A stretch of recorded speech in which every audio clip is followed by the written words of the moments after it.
విమర్శకులు ప్రేక్షకులు అంతా జో అచ్యుతానందపై ప్రశంసలు కురిపిస్తున్నారు. కలెక్షన్లకు డోకా లేదు. జో అచ్యుతానంద ట్రైలర్ చూడగానే రాజమౌళి సూపర్ హిట్ అన్నాడు. నాని విడుదలకు ముందే ఈ సినిమా టీం మొత్తానికి కంగ్రాచులేషన్స్ చెప్పేశాడు. ప్రేక్షకుల్లో కూడా ఈ సినిమా ముందు నుంచే పాజిటివ్ టాక్ ఉంది. అయితే దర్శకుడు అవసరాల శ్రీనివాస్కి మాత్రం తన సినిమా మీద నమ్మకం లేదంట. స్క్రిప్ట్ దశలో కాన్ఫిడెంట్గానే ఉన్నప్పటికీ షూటింగ్ పూర్తయ్యాక మాత్రం తనకు సినిమా ఆడదేమో అన్న సందేహం కలిగిందంటండోయ్.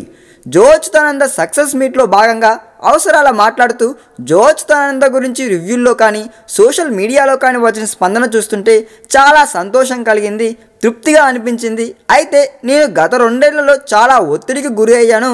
స్క్రిప్ట్ రాసుకున్నప్పుడు చాలా మంచి సినిమా చేయబోతున్నామని హ్యాపీగా ఉన్నా, కానీ సినిమా పూర్తి చేశాక ఎడిటింగ్ టేబుల్ దగ్గరికి వచ్చేసరికి మాత్రం సినిమా పోయిందన్న నమ్మకానికి వచ్చేసాను. ఇది జనాలు చూస్తారా అన్న సందేహం కలిగింది. ఏదో తేడాగా అనిపించింది. అలాంటి టైంలో నిర్మాత సాయి గారు సపోర్ట్ ఇచ్చారు. ఆయన ఎంతో ప్రెజర్లో ఉన్నప్పుడు వచ్చిన సినిమా ఇది. ఆయన ఎప్పుడు వెనకడిగే లేదు. విడుదల తర్వాత సినిమాకు వచ్చిన రెస్పాన్స్ చూశాక చాలా సంతోషం వేసింది. సినిమాలో ఏవైనా తప్పులు ఉన్నప్పటికీ మన్నించి జనాలు నెత్తిన పెట్టుకున్నారు అంటూ చాలా సంతోషాన్ని వ్యక్తం చేశారండి ఈ డైరెక్టరు. ఈ వీడియో మీకు నచ్చినట్లయితే సబ్స్క్రైబ్ చేయండి. ఫిలిమి స్టార్స్ బోలెడంత న్యూస్ బోల్డ్గా.